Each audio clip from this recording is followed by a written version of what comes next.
story, and they said, WNBA, stop playing games. Again, I mean, this is typical. I wouldn't expect much different at this point. WNBA players deserve a higher salary and better working conditions. Send an email to WNBA leadership telling them to negotiate in good faith and pay their players fairly. So this was the same day that the schedule was released by the WNBA. And some WNBA players were actually commenting on social media, like Azare Stevens. That reaction alone says everything about where things currently stand in the WNBA's collective bargaining negotiations. Azure Stevens posting question marks on Instagram, Aya Wilson sharing confused reaction videos, and players learning about the 2026 schedule released the same way fans did, by scrolling through social media. Says it all. On January 23rd, the WNBA unveiled its full 2026 schedule, announcing a May 8 tip-off of the league's 30th season, the debut of the Toronto Tempo, the return of the Portland Fire, and a locked-in 44-game slate. Meanwhile, the Players Association is still waiting for a response to the proposal it submitted before Christmas. The Indiana Fever versus Chicago Sky rivalry is finally dead. It was pretty much dead on arrival last year, but they had them play each other like 5 or 6 times. But this year, the Indiana Fever is only playing the Chicago Sky 3 times. And now it seems like the WNBA has moved on, and they are definitely pumping up this Caitlin Clark versus Paige Becker. Notice what the league is doing here. In the entire press release, only 2 players were mentioned, Caitlin Clark and Paige Buchers. Not the reigning MVP, not the defending champions. Just the 2 biggest names driving television ratings, as the league works to manufacture a rivalry before either player has even reached free agency. The Fever hosting the Wings on opening weekend, May 9th. Clark versus Buchers sets the tone for a marketing campaign built around a matchup that may not even matter once rosters are finalized. Free agency hasn't happened yet. The CBA isn't finished, and maximum salaries are expected to jump from $250,000 to over $1 million. When that kind of money enters the equation, loyalty becomes negotiable, players start viewing their careers and their bank accounts differently, and front offices begin calculating who is truly worth a max contract. Actually look at the Indiana Fever schedule. So of course they're opening up with Dallas, and I think that's super smart, and I believe that they play them 1, 2, 3 times. And I'd have to go through here to see which team they play the most, but that was definitely something from last year's schedule. Like, it was so lopsided the amount of times the Fever played the Chicago Sky, and I believe that they won every single matchup against them. And I would you guys dive into this schedule and be like, oh, this game is going to be good, or I can't wait to see this matchup or this whatever. But free agency hasn't happened, and I feel like I'd be doing you guys a disservice. And that's the part everyone is glossing over amid the excitement about the schedule. The Fever are already promoting their season with images of Caitlin Clark, Aaliyah Boston, and Kelsey Mitchell, but there's no guarantee all 3 will still be in Indiana by the time May arrives. Mitchell's contract situation is complicated. Boston could command serious money elsewhere, and Clark is the only true lock because she's still on her rookie deal. Minnesota is centering its marketing around Nafisa Collier. But what happens to the rest of the roster once they have to pay her 8 figures? The Liberty are entering the season with a brand new coaching staff and major roster uncertainty. Chicago could even face a potential Angel Reese trade request after everything that unfolded last season with the front office. What we're really looking at is a schedule built on assumptions that may not survive the next 60 days. Does that actually mean a season is going to happen?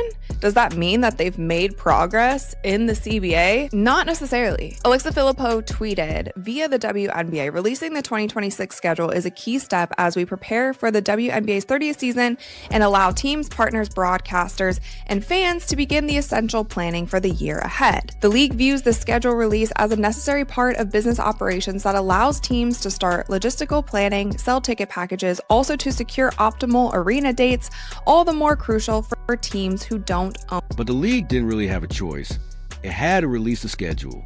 As Alexa Filippo explained in her reporting, teams need to lock in arena dates, especially those that don't own their venues. Ticket packages have to go on sale, and broadcast partners need time to finalize their coverage plans. If the WNBA waited any longer, it would risk losing prime arena availability to touring events and concert promoters, which means real revenue walking out the door. The same revenue players are fighting for a larger share in these CBA negotiations. So the league made a calculated move.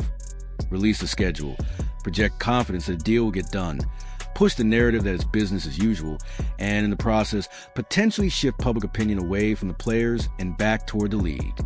Because let's not forget what happened in December, when the players submitted a proposal calling for specific revenue-sharing terms, improved working conditions, and higher base salaries, only for the league to go radio silent for more than a month. Then also posted on Threads, she said, me looking at the schedule release, and then it's like a clip from a movie and it's this guy like banging the table. It kind of seems like the players are a little bit confused as to why the WNBA released the schedule, or they are not as excited as fans are, because I think they're also thinking like, we put out a proposal before Christmas and we still haven't heard back from the WNBA. However, they are now putting out the schedule. But I also think for the WNBA, this is maybe their way of gaining the public's opinion, like gaining the public support that we talked about in our last episode that the players might be losing. Like, this is their way of saying, like, we are going to continue business as usual. We are confident that we're going to get this deal done. And then on the flip side, the WNBPA is just kind of still posting on. Now look at what's buried in the schedule. The FIBA World Cup runs from September 4th through 13 in Berlin, right in the middle of the WNBA season, creating an 18-day interruption for the league's biggest stars. The regular season then ends on September 24th, meaning players would go straight from World Cup competition back into WNBA playoff basketball, with almost no recovery time. The league intentionally kept the schedule at 44 games because of this conflict, but according to Front Office Sports, it didn't expand the season or add the additional rest days players have been demanding in CBA negotiations. We've already seen what this kind of strain can cause. Last season, Breanna Stewart battled injuries throughout the playoffs. Cameron Brink tore her ACL, and multiple stars went down in the final 5 weeks as the physical toll mounted. Games were allowed to get too rough, bodies broke down, and now the league is asking those same players to endure a full WNBA season, fly to Germany for World Cup competition, then immediately return and jump into playoff-level intensity. Fortunately, it was just announced today that Minnesota Lynx guard Kayla McBride suffered a torn quad muscle in her right thigh while training with her overseas team, Fenerbahce, the team announced. There is no timeline for her return yet. And Kayla McBride is a big-time player. Like, she is a huge asset for the Minnesota Lynx. And this is kind of a situation. It's so unfortunate, and hopefully she fully heals up before the WNBA season. But this is a situation when I start talking about exclusivity for the WNBA in these off-season leagues. I don't care if it's Unrivaled. I don't care if it's Project B. I don't care if it's overseas EuroLeague team. These off-season leagues are going to become an issue. Hopefully, this doesn't affect Kayla McBride in free agency this year because... And then there's the injury that just happened. Courtney McBride tore her quad while training with Fenerbahce in Turkey, with no timeline for her return. She's a crucial piece for Minnesota, and a player who could command close to $1 million under the new CBA structure if she's healthy. Instead, she was injured overseas during the offseason, not on the WNBA's clock, and not under its medical or training supervision. From an owner's perspective, that immediately becomes a risk management issue. You start thinking about exclusivity clauses, insurance, and how to protect $1 million investment from being sidelined in a Turkish league game in February. This is exactly why the WNBA needs to create its own winter league structure, not to ban overseas play, but to offer a WNBA-sanctioned off-season competition with league medical staff, training protocols, and insurance coverage. That would allow players to earn additional income while protecting the league's investment. Because right now, every time a star gets injured overseas, that's revenue disappearing for both the player and the league. And with max contract about to skyrocket, the financial stakes have never been higher. Recently did an interview, and to be fair, you guys, I feel like everybody is taking this quote a little bit out of context. The interview was for her new podcast that she's starting with Miles Turner. I feel like it was like a promo interview that kind of turned into a CBA talk, and then the podcast that she's starting just got completely buried in the article because everybody's talking about the CBA. But she said, I feel like I'm just starting to see the light at the end of the tunnel in regards to the WNBA CBA. By the way, this question was phrased to her like, are you seeing a light at the end of the tunnel? And she said, I feel like I'm starting to see I didn't take anything from this quote. I just took this as she has been the person in the WNBA PA who has been the most optimistic and I feel like has been the most positive when it comes to what. But the most telling detail in all of this is Breanna Stewart's recent interview comment about seeing light at the end of the tunnel. Media outlets seized on that quote as proof negotiations were progressing, but the context matters. When asked directly if she saw light at the end of the tunnel, Stewart replied, "I feel like I'm just starting to see." That's not confidence. It's cautious optimism at best. And Stewart has consistently been the most positive voice within the Players Association, playing the good cop alongside Nneka Agwamike's pragmatism and Aya Wilson's harder line on pay. If even the union's most optimistic representative can only say she's just beginning to see light, it's a clear sign negotiations are still deep in the woods. The league has yet to respond to proposals submitted before Christmas. Free agency hasn't been able to begin because the CBA isn't finalized, and now there's a May 8th season start date locked in without an agreement in place. The league even included a crucial disclaimer in its schedule announcement, acknowledging that a work stoppage could delay the season, which signals it isn't fully confident this will be resolved in time. The schedule was released because business demands it: arena contracts, ticket sales, broadcast commitments. But it's also legal cover and a calculated PR move, positioning the league as moving forward while subtly shifting pressure onto the players.